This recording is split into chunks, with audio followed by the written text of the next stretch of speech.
trying to do a proof that it's a rectangle, okay?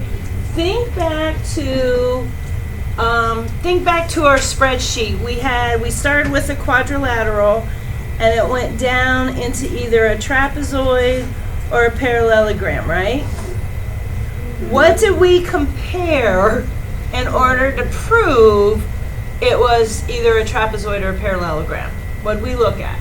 Two parallel sides. We looked at if it had one or two parallel sides, exactly.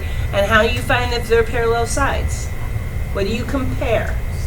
Slope, okay? So the first one, well, what's the statement for, or what's the reason for to be able to say this statement to begin with? Yeah, it's just your given. Okay, it even says given up there, okay? Now, what is the measure of AB?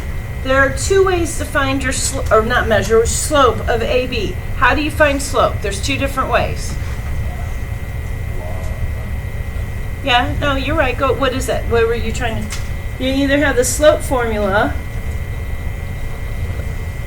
right, which is your y2 minus y1 over x2 minus x1. What's the other way?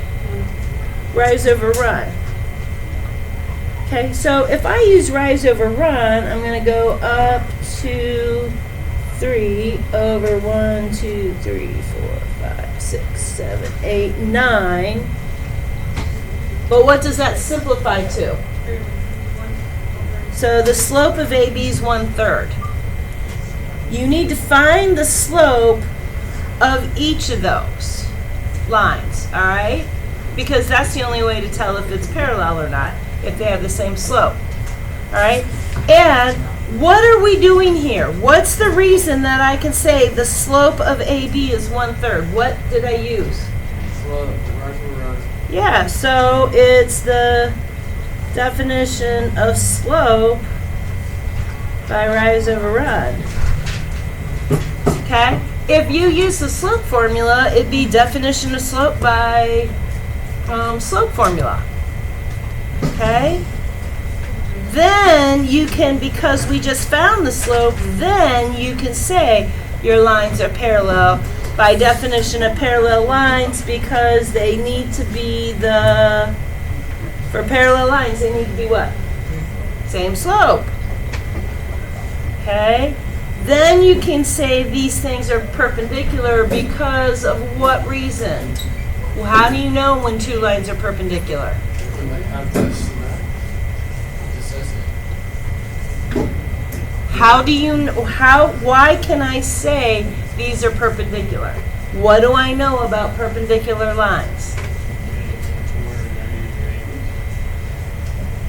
How do I prove that they're perpendicular lines?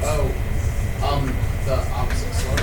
Yeah, the opposite reciprocal slope. Since I have my slope up here, I can come down here and say, hey, this slope, these are all perpendicular because by definition of perpendicular lines and opposite reciprocals. Okay? And then from there, you keep going down. Okay? Now, the second proof, this time you're finding the distance. On the first one, we proved it with right angles. This time we're doing the exact same thing, but we're finding it using the distance formula. Because if the sides are congruent, then you can prove it's a rectangle. Okay? Good? Questions?